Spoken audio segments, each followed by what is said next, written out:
Man sollte immer am Optimismus festhalten, auch wenn einem die Realität schon den halben Gluteus Maximus abgebissen hat, weil mit Optimismus lebt sich's trotzdem einfacher. Der Optimismus sollte nur nicht in simples Wunschdenken abrutschen, auch klar. So also die Lage sieht nicht so toll aus, dem Satz können vielleicht viele zustimmen, aber es könnte auch schlimmer sein, dem Satz können vielleicht auch viele zustimmen, aber war das nicht eigentlich immer so? Vielleicht gibt's auch einmal wieder einen echten Lichtblick, aber Hoffnungen können sich auch als Never-Ending Story erweisen. Aber war das nicht eigentlich immer so? Aber die Zeit geht sowieso vorbei. Fürs Leben gibt's keine einfache Antwort.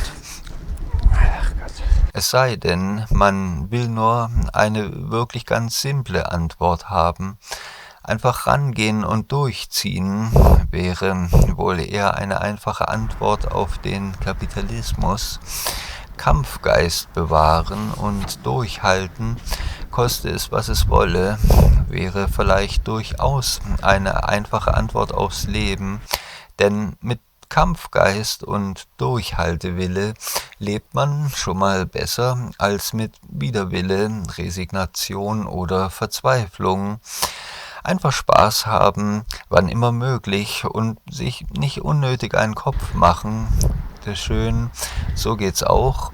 Und wenn man unsterblich wäre, müsste man sich über solche Standardantworten unendlich langweilen. Manchmal hat das Gehirn jedenfalls größeren Hunger und will nicht nur einen Kinderteller als Antwort haben. Durchhalten, bis die Zeit vorbei ist aber im Grunde einfach die Situation.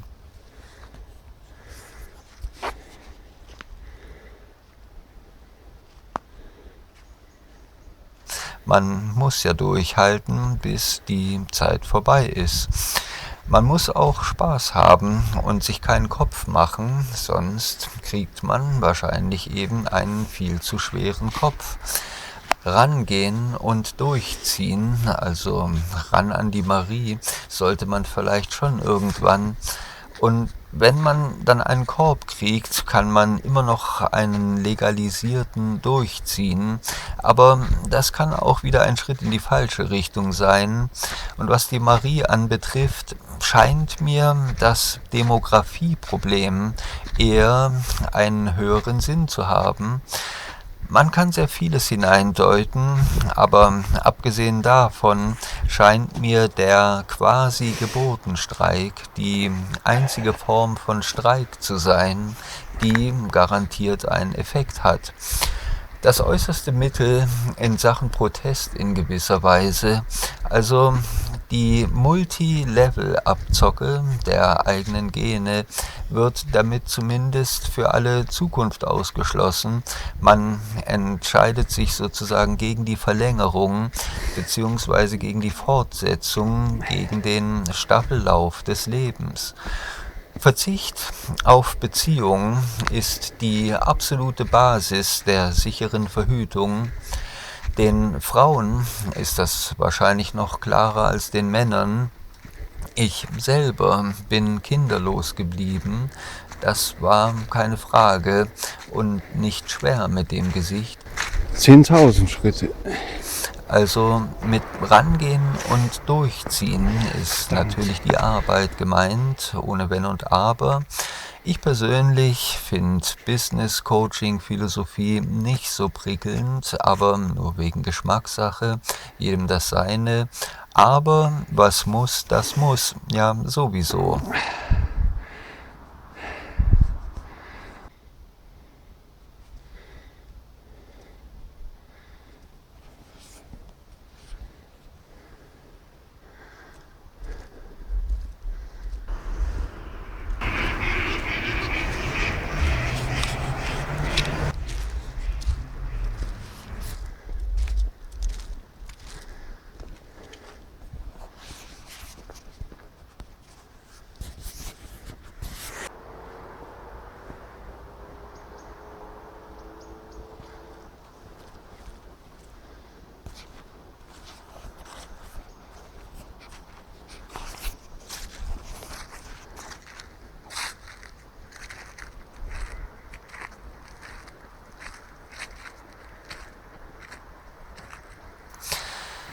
Die Weltrettung ist eine andere Geschichte und die Befreiung vom Unglücklichsein ist eigentlich ebenso, nämlich eine andere Geschichte.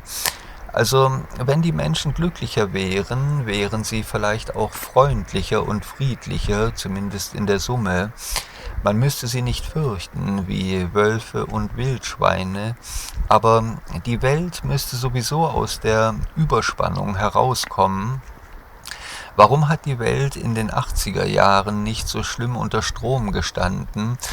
Könnte man das wieder herunterregeln? Könnte sich das wieder von allein herunterregeln? Oder sieht's da finster aus? Oder muss das als ungewiss hingenommen werden? Sieht man an der Geburtenrate, dass sich der Pessimismus bereits fast kommentarlos durchgesetzt hat? Wandern wir im finsteren Tal oder ist das die neue Ebene? Oder ist das sogar eine schiefe Ebene? Nicht so viel denken, 10.000 Schritte sind die Antwort, beziehungsweise 7.000 reichen angeblich. Rangehen und durchziehen, Kampfgeist bewahren, auch mal Spaß haben, sich keinen Kopf machen. Schritte sind auch egal. Einfach mal den Kopf durchlüften, einfach mal rausgehen, dann kann man als nächstes wieder reingehen.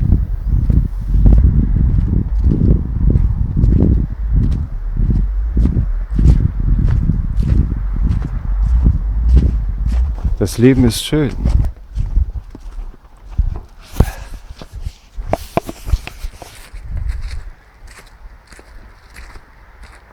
Und jetzt aber keine Zigarette.